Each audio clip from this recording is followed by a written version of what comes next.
Straight ahead on Falcon Weekly.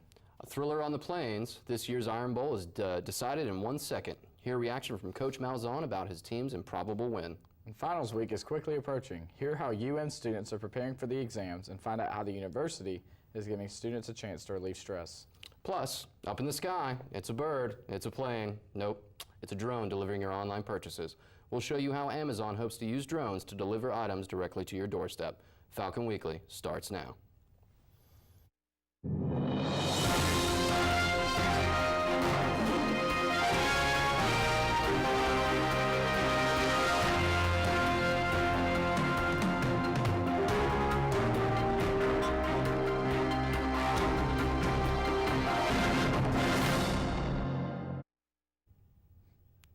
Hello and welcome to Falcon Weekly. I'm Andrew Meacham. And I'm Neil Embry. Thanks so much for joining us. The biggest game in the state had the most dramatic finish in recent history as this year's Iron Bowl went down to the last second. Heather Buckner joins us now to break down the game. Auburn's final play in Saturday's Iron Bowl is being called the greatest play in college football history. Watch as Chris Davis returns a missed field goal attempt more than 109 yards for the game-winning touchdown as time expired. Up short, he can field it and run it out. All right, here we go. 56-yarder. Does not have the leg. And Chris Davis takes it in the back of the end zone. He'll run it out to the 10, 15, 20, 25, 30, 35, 40, 45, 50, 45. There goes Davis. Oh, my God. Davis is going to run it all the way back. Auburn's going to win the football game. Auburn's going to win the football game. He ran the missed field goal back. He ran it back 109 yards. They're not going to keep him off the field tonight. Holy cow.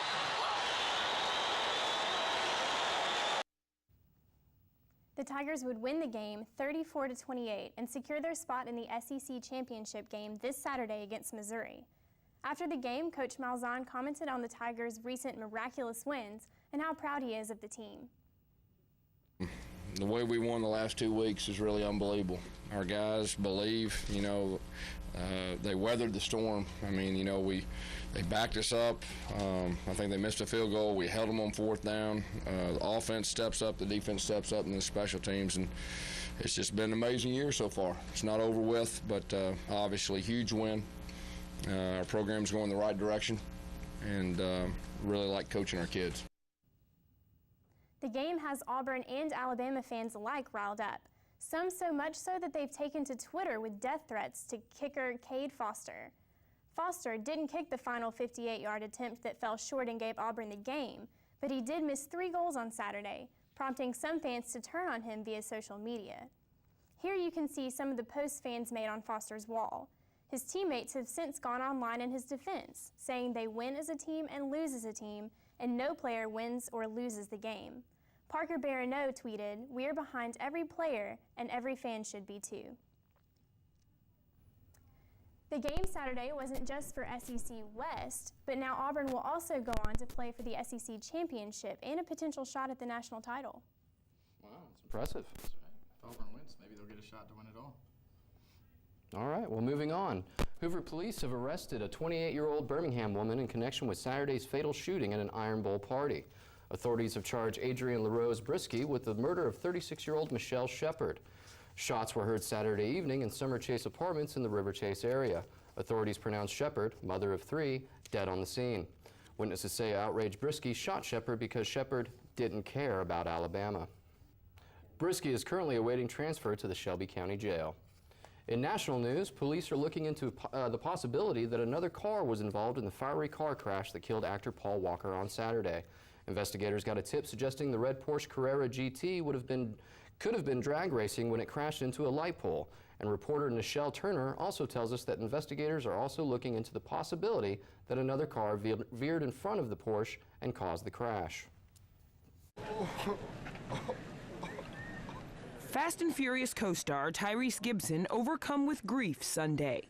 The Santa Clarita crash site where 40-year-old Paul Walker died, now a shrine to one of Hollywood's most bankable box office stars. Police now say Walker was in the passenger seat of this 2005 Porsche Carrera GT. The car slammed into a pole and burst into flames. The mangled wreckage apparently captured on this YouTube video. Police say speed may have been a factor. CNN affiliate KCAL TV has identified the driver as Roger Rodas, a business partner who ran a high-performance auto shop nearby. Both men were drivers on the shop's race team. The pair had just left a charity event for Walker's organization, Reach Out Worldwide. An eerie end for an actor whose career was launched by the high-octane movie franchise about illicit street racing. Come on, Roy. Walker's love of speed, both on and off the set, was well known. He spoke to CNN in 2001 about making The Fast and the Furious and life imitating art. I bought a Nissan Skyline V-Spec. I had it actually imported from Japan, so the steering wheel's on the right-hand side. And Are you a lead foot? yeah, I race it actually. Production is now at a standstill on the 7th film, set to wrap this month in Atlanta. Walker's new film, Hours, about a father struggling through Hurricane Katrina, is due out this month. He leaves behind his 15-year-old daughter, Meadow, and will be remembered for the passion he brought to everything he did. It's just amazing. I mean, the things that I've seen, the things that I've done, the people that I've met in that short period of time, it's just, you know, I don't ever want it to end. That was Nichelle Turner reporting. Los Angeles police say the street where the crash occurred is notorious for fast drivers, and the possibility that Walker and Rodas were drag racing has not been ruled out. National Transportation Safety Board investigators are trying to determine what caused a commuter train to derail, killing 4 people and injuring dozens more Sunday morning in New York. Investigators are reviewing data from event recorders recovered from the scene. The locomotive was pushing 7 passenger cars around a sharp curve when the train left the tracks. And I started seeing stars. There's a 70-mile-per-hour speed limit just north of where we are. Trains are supposed to slow down to about 30 miles per hour for the curve. If it was something that could be avoided, or was it just operator error? The conductor says he tried to slow the train down, but that the brakes did not work. Today marks the first day for legal same-sex marriage in Hawaii. Hawaii is the 16th state to legalize same-sex marriage. And at midnight, the Sheraton Waikiki held wedding ceremonies for any couples wishing to tie the knot. The next state to make same-sex marriage legal is Illinois. The law will take effect June 1st of next year. Millions of shoppers hit stores over the weekend for Black Friday, but experts say the shopping season is off to a slow start. Coming up, find out how much shoppers spent on Black Friday, plus see what you need to do to protect yourself from identity theft during Cyber Monday. And delivery by drones. Find out how soon Amazon plans to start using remote-controlled helicopters to deliver your purchases. Those stories and more when Falcon Weekly returns. Welcome back to Falcon Weekly. The Thanksgiving holiday kicked off the biggest shopping season of the year. Our consumer correspondent, Brett Bell, joins us to discuss how much shoppers spent on Black Friday, along with some tips for shopping on Cyber Monday. How you doing, Brett? Thanks, guys. With Black Friday behind us and Cyber Monday upon us, there's a lot to discuss in consumer news this week. Black Friday sales were down this year for the first time since 2009. This was due to shoppers getting an early start on Thanksgiving Day. ShopperTrack reported a 2.3 increase in sales on Thursday and Friday, but sales in stores dropped off on Friday. Sales fell at an average of 4% according to the National Retail Federation. It was estimated that 141 million Americans did some sort of shopping over the 4-day weekend. With many people choosing to shop from home, online sales were up by 17% from last year. And that brings us to Cyber Monday. It is a time where retailers offer deep discounts for online sales. Cyber Monday has become the biggest day of the year for online shopping. More than 131 million shoppers plan to shop from their computers and mobile devices on this day. It is estimated that $1.77 million will be spent on Cyber Monday. Shop.org says 80% of retailers are offering specific Monday deals, Cyber Monday deals. And then, Yeah, just like scroll all the way up.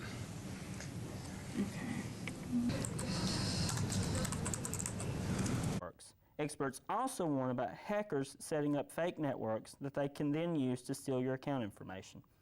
Also make sure privacy settings are tight on social media sites and be on the lookout for fake special offers. And remember, if a deal is too good to be true, it probably is. And U.S. Customs officials have made online shopping a little safer this holiday season. A statement from Immigration and Customs Enforcement, or ICE for short, says federal officials worked with 10 foreign law enforcement agencies to take control of 706 domain names that were identified for selling counterfeit goods. Nearly 300 of the domain names were located in the U.S. These domain names were seized as part of Operation Cyber Monday.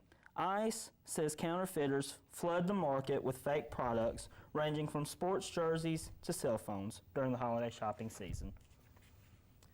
In other online consumer news, the Supreme Court has rejected appeals from 2 major online retailers who want to keep states from taking their sales online, from taxing their online sales.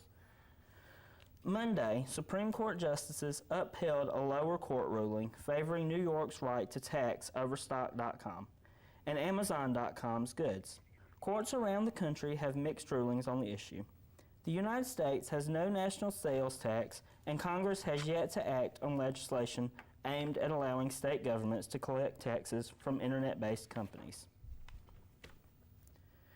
As more shoppers are turning to online deals, Amazon has announced a new way to deliver purchases. Through a program called Prime Air, Amazon could soon be able to deliver packages to your front door via drones. Amazon estimates that the drones will be ready in 4 to 5 years. The octocopters Amazon would use are currently in testing. They can only carry packages which weigh up to 5 pounds, but the company says 90% of the packages it delivers weigh less than that. How do you guys feel about the Amazon drones? Well, you know, there's that county in Colorado that were trying to pass a law that would allow them to shoot down drones. I think they're going to be a little less tempted to do that now that they're going to have packages coming their way. So. Oh, yeah. Did you guys take advantage of any Black Friday sales or planning on doing anything for Cyber Monday? Or? I didn't. Not over the weekend. I'll probably get all my Christmas gifts the week before. Unfortunately, I beat the crowds on Thursday, but other than that, that was about it. All right, well, thanks for the report, Brett. UM's Counseling Services and Office of Student Affairs are looking to help those in need by opening a food pantry on campus. Find out how you can take part and donate to help Montevallo students. In fighting the flu, Alabama is one of the top states in the country for flu so far this year. Coming up, we'll show you an online tool you can use to stay healthy this flu season. We'll be right back. Welcome back to Falcon Weekly. Some students are going to be saying, good this week, and it's not because of Campbell's soup. The National Broadcast Society is hosting a chili sale Tuesday, December 3rd. MBS is raising money for their 2014 trip to the National MBS Convention in Los Angeles, California. The sale will be held Tuesday in the UMOM lobby between 12 and 3 p.m. Bowls of chili will be $3 with your choice of toppings and other side items. New resources are being added to the university. Counseling Services and Student Affairs have announced a campus food pantry coming in 2014. This new service will address the growing number of UM students in need of non-perishable food and personal toiletry items. Falcon Weekly's Lauren Althofer joins us live from the newsroom with more information regarding this new service. The campus food pantry will be located in the bottom of West Main and opening January 2014. They are now seeking donations for things such as canned vegetables, macaroni and cheese, granola bars, and peanut butter. They are also taking things such as popcorn, crackers, and ramen noodles, things that are much needed. If interested in donating or receiving non-perishable food items or personal toiletry items, feel free to contact our counseling services. Thanks, Lauren. With finals just a week away, Carmichael Library is extending its hours to give students a place to stay focused and end the semester on a good note. The library started their extended hours on Sunday and will continue them through Saturday night. Monday, Tuesday, and Wednesday, they will stay open until 2 a.m. Thursday, they will close at 11 p.m. Friday, they will close at 5 p.m. And Saturday, they will be open from 10 a.m. to 2 p.m. Carmichael Library will close on Wednesday, December 18th for the holidays and reopen January 1st of the new year. All that, studying can work up an appetite. Once again, the CAF will be serving midnight breakfast before finals week begins. This year's midnight breakfast is on Sunday, the 8th. Come out to the cafeteria from 10 p.m. to 12 a.m. for free food and music by DJ Zach Banks. The UPC puts together the midnight breakfast every semester and for students to unwind and relax before finals. Midnight breakfast is free, but you must have your student ID to enter. Finals week is just around the corner, and no one wants to spend the weekend cramming for exams. Falcon Weekly's Jordan Wales asked you and students to tell us their ways to cope with testing stress. I like to make a schedule and make sure I know when my finals are on each day, and I like to take a couple hours and study for each final, and then take a couple 30 minutes to an hour break, and then go back studying. I don't like to study for 4 or 5 hours at a time because that just stresses me out, and I don't feel like I obtain all the information. And I feel like studying with people in your class or like study groups, that's a great help. And I feel like I also recommend going to midnight breakfast. That's always fun. That's just another way to de-stress and to just have fun with friends before you have to take on the week of finals.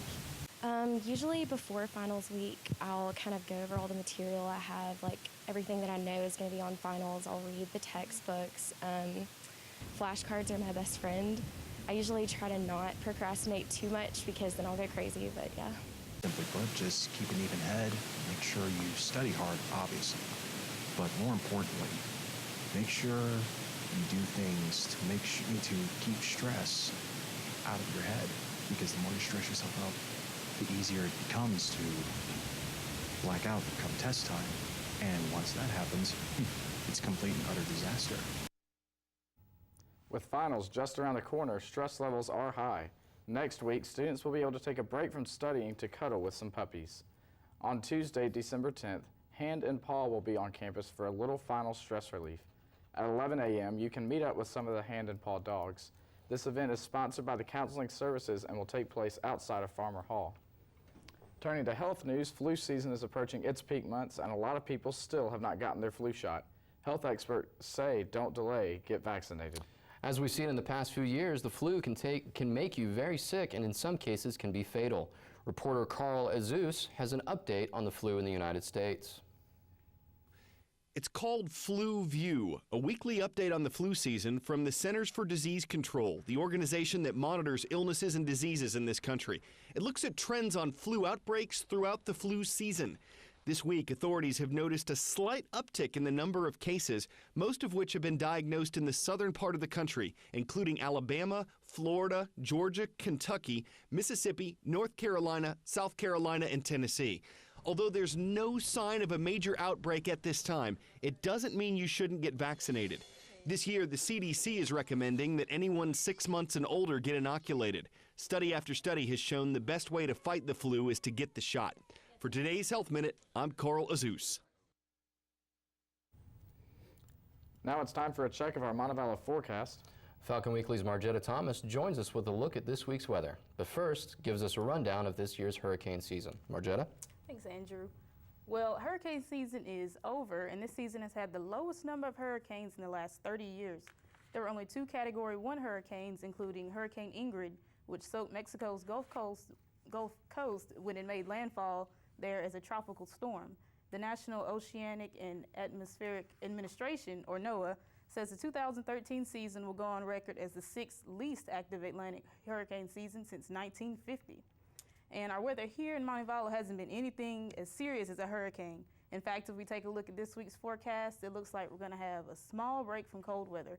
It got up to about 60 today, and as you can see, temperatures will get up to the 70s and no lower than 60. On Thursday, we'll see some showers, and we'll continue into the weekend. And it looks like the cold weather will be back with the lows in the 40s and highs in the 50s. Well, thanks, Margetta. Thank you. All right. Alabama and Auburn may have dominated the headlines over the weekend, but that didn't stop the sports world from turning. Heather Buckner's back to give us a look ahead. What else is going on, Heather? While Auburn was winning the Iron Bowl, UAB got a big upset of their own over the weekend. That story and more when we come back. Sports is next. Welcome back to Falcon Weekly. I'm Heather Buckner with a look at this week's sports. Chris Davis' game-winning return may have been the biggest play in Iron Bowl history, but the Tide and Tigers filled this year's game with plenty of highlights. The game started quickly with a 7-0 lead for Auburn, but Bama would come back in the second quarter with 3 straight touchdowns, giving them a 21-7 lead. In the third quarter, Auburn's Nick Marshall tied the game at 21, but Alabama answered with the longest pass in Crimson Tide history for a 99-yard touchdown and a 28-21 lead. Marshall then threw a touchdown to tie the game. After making it to the Tigers' 39-yard line, Coach Saban called for a field goal with just 1 second left on the clock. What followed was just the fourth time a missed field goal has been returned for a touchdown. Coach Malzahn shared in the revelment after the game. This is we got the best fans in college football, and they're in it with us. We're all in this thing together. That's a great thing about Auburn, and I'm just happy for them, happy for our players, and just happy for our program. Football plays weren't the only things catching fans' attention. During the game Saturday, Auburn took out a sewing machine on the sideline and repaired Ladarius Owens' jersey. CBS reporter Tracy Wolfson tweeted a picture of the event, garnering national attention. It wasn't long before the sewing machine had its own Twitter, tweeting punny quips like, "I'm not going to let this fame get to my thread." Taking a look at college basketball now, the UAB Blazers made national headlines after their matchup with the 16th-ranked North Carolina Tar Heels Sunday night. UAB held the lead at halftime, but North Carolina would storm back, making it a 2-point game on this shot by Marcus Page. Head coach Roy Williams was excited, but not for long. The Tar Heels have one last shot, but it's short as UAB's Jordan Swing comes up with a rebound. UAB gets the upset 63-59 in front of a very excited crowd at Bartow Arena. The Blazers move up to 6-2 on the year. The Montevallo men's basketball team has won their first 4 games of the season, leading to a number 16 ranking in the latest Division II coaches poll. In the 5th game of the season, UM traveled to Livingston to take on the West Alabama Tigers. The Falcons were led by junior guard Torin Brown, who had 20 points. Shaquem Jackson added 11 and 9 rebounds. The Falcons shot 64% as a team, leading to a 68-53 win. Montevallo's next game is Tuesday at home against Stillman College. Tip-off is set for 7:30 p.m. And that's a look at sports. Thanks, Heather. Move over, Rudolph. Santa has a new ride this Christmas. Leaving his sleigh behind, Santa rode to the Children's Museum of Indianapolis Friday morning in a race car. He rode in an IndyCar driver, Ed Carpenter's 2-seater. It was part of the museum's event to mark the start of the holiday season. The museum says Santa will be there to take note of children's Christmas wishes this year, all the way up to Christmas Eve. That's all the time we have for this week's show. Thank you so much for joining us. For more UM news, be sure to check out the Falcon News Network blog. The web address is on your screen. This is our last newscast of the semester. Falcon Weekly will return in the spring of 2014.